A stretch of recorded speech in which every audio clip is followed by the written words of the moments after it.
ચોંકાવનારા સમાચારની, એટલે કે હીરા ઉદ્યોગમાં મંદીએ કેટલાક હીરા કલાકારોને બનાવ્યા લૂંટારા।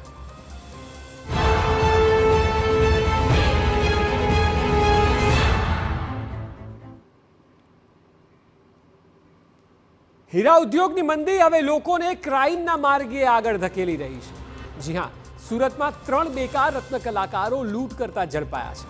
80,000ના હીરા લૂંટવામાં આવ્યા, જે બાદ પોલીસે ગણતરીના કલાકોમાં આરોપીઓને ઝડપી લીધા। સવાલ એ છે કે શું હવે મંદીએ એવું સ્વરૂપ લઈ લીધું છે કે રત્ન કલાકારો લૂંટ કરવા પર મજબૂર થઈ ગયા છે?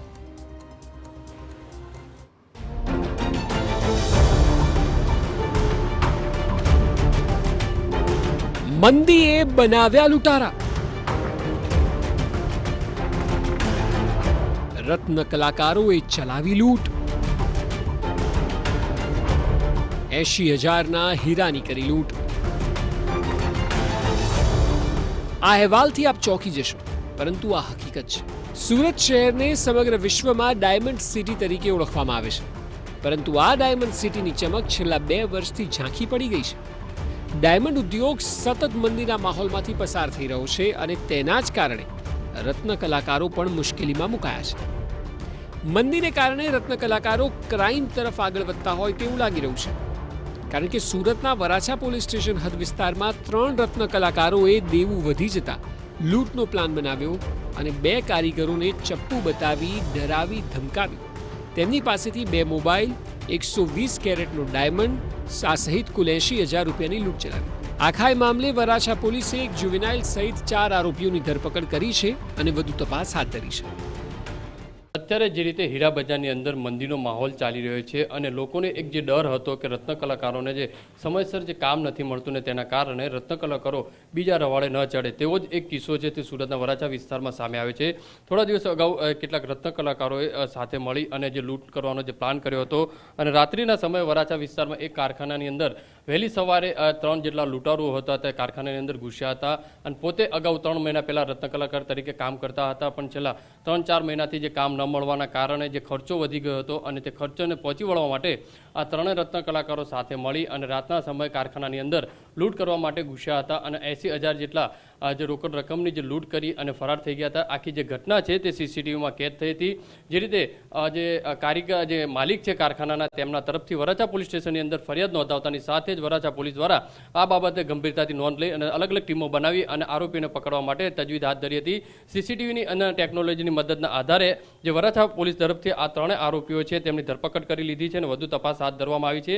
પણ મહત્વની વસ્તુ એ છે કે હીરા બજારની અંદર જે મંદીનું જે ગ્રહણ લાગ્યું છે, મંદીના ગ્રહણ વચ્ચે આ રીતની જે ઘટના સામે આવી છે તે ગંભીર બાબત છે। ત્યારે હાલમાં તો વરાછા પોલીસે આ જે રત્ન કલાકારો છે જેને લૂંટ ચલાવી હતી 3 લોકોની ધરપકડ કરી અને વધુ તપાસ હાથ ધરી છે।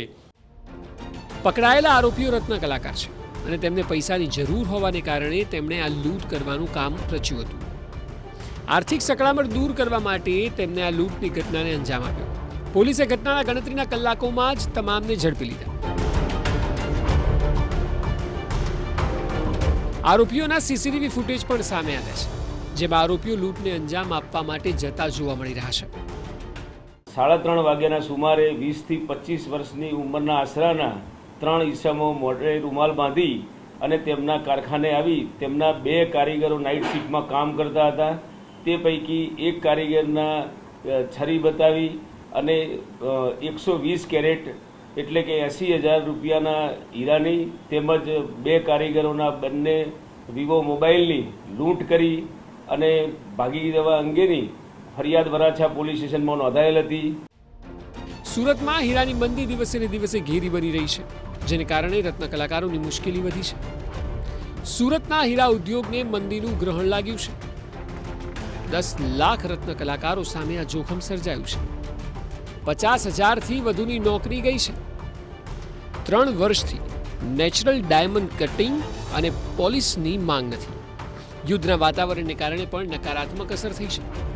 2008ની સ્થિતિ યાદ કરાવી રહી છે આ મંદી। 16 મહિનામાં 65 રત્ન કલાકારોના મોત થયા છે। મંદીને કારણે લોકો બેકાર થઈ રહ્યા છે। હવે તો ગુનાઓને પણ અંજામ આપી રહ્યા છે। ત્યારે આ સ્થિતિ ખૂબ જ ચિંતાજનક છે। હવે તમામ લોકોએ આ મંદી મુદ્દે ગંભીરતાથી વિચારવું પડશે, નહીં તો આગામી દિવસોમાં ખૂબ જ ગંભીર પરિણામ આવી શકે છે। સુરતથી બળદેવ સુથાર સાથે બ્યુરો રિપોર્ટ, TV9.